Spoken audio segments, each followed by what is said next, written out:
Bonjour, nous sommes toujours au Mondial des métiers et nous avons le plaisir d'accueillir une personne de la délégation sénégalaise.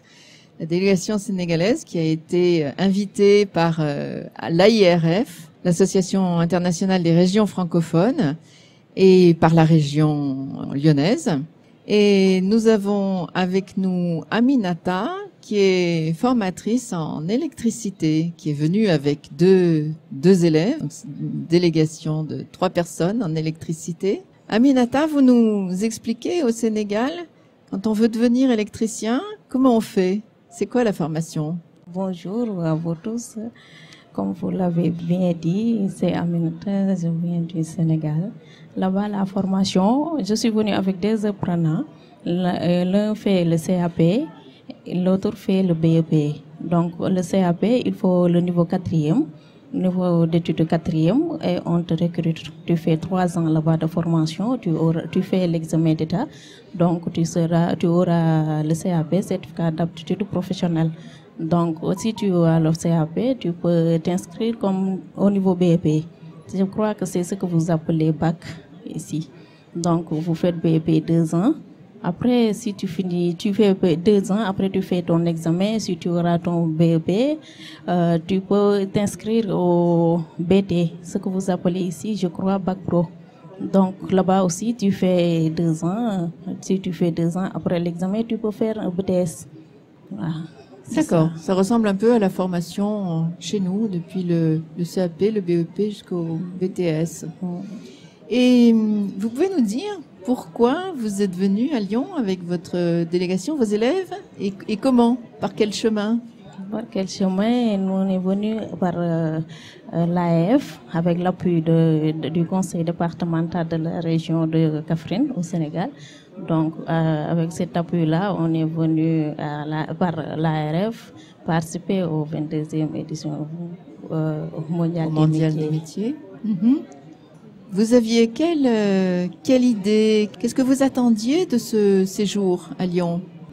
C'est ça qu'on attendait, ce qu'on est en train de faire. Comme ils nous ont expliqué le principe de fonctionnement. Donc on attendait à ce qu'on fait là, qu'on puisse faire des montages et montrer notre compétence, notre savoir-faire pour l'exposer ici.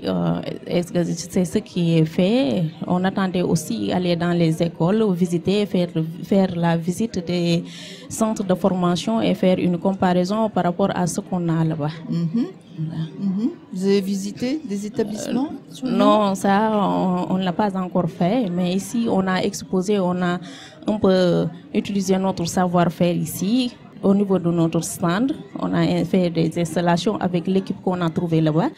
D'un centre de formation aussi. On a pu faire une installation industrielle et installation domestique. Voilà. Et maintenant que vous avez pris des contacts, vous avez eu des relations avec les personnes sur Lyon, qu'est-ce que vous imaginez de la suite? Est-ce que vous imaginez qu'il y a des collaborations qui sont possibles, des échanges? Voilà, nous avons fait des contacts, on a trouvé des personnes sympas ici.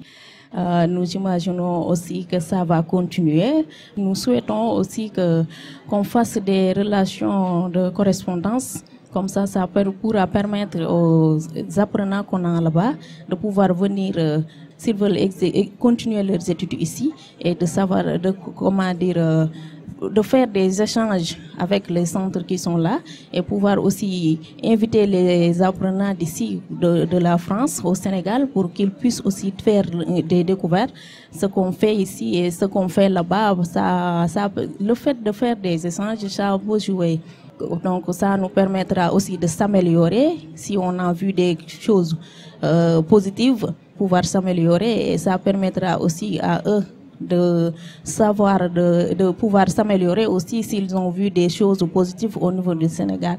Et ça peut aussi permettre de garder la relation francophonique, je pense. De se perfectionner dans certains domaines, pour les uns ou pour les autres. Oui, pour les uns ou pour les autres, c'est ça.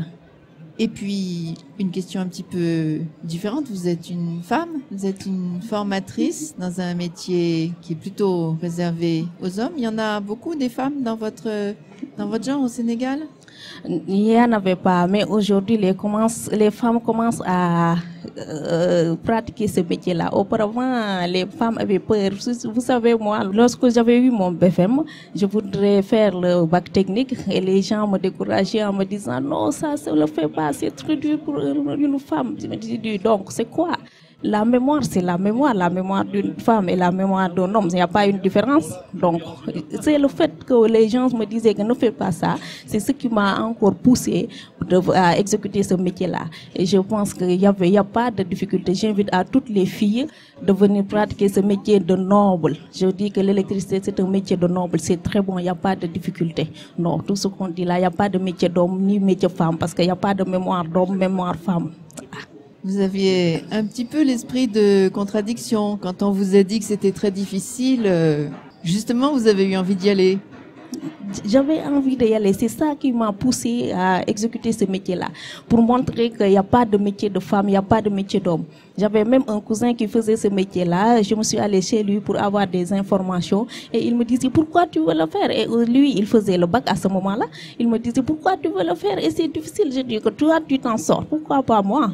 Je vais m'exécuter, je vais faire ce métier-là et je vais m'en sortir. Et je ferai tout pour être toujours parmi les 5 premières de la classe.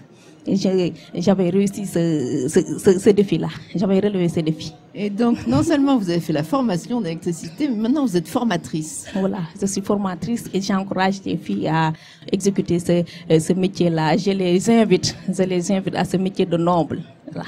Merci beaucoup, Aminata. Le plaisir, c'est à moi de vous remercier. 22e mondial des métiers à Eurexpo du 1er au 4 février. Un salon pour tous, jeunes et adultes, pour découvrir les métiers d'aujourd'hui, de demain, l'économie régionale, l'apprentissage, l'emploi et les formations. Les métiers évoluent avec le numérique. Mieux les connaître, c'est se donner toutes les chances pour choisir, construire ou reconstruire son parcours professionnel. Quel métier choisir? Vous le saurez en vous préparant sur www.mondial-métier.com ou avec #MDM 2018.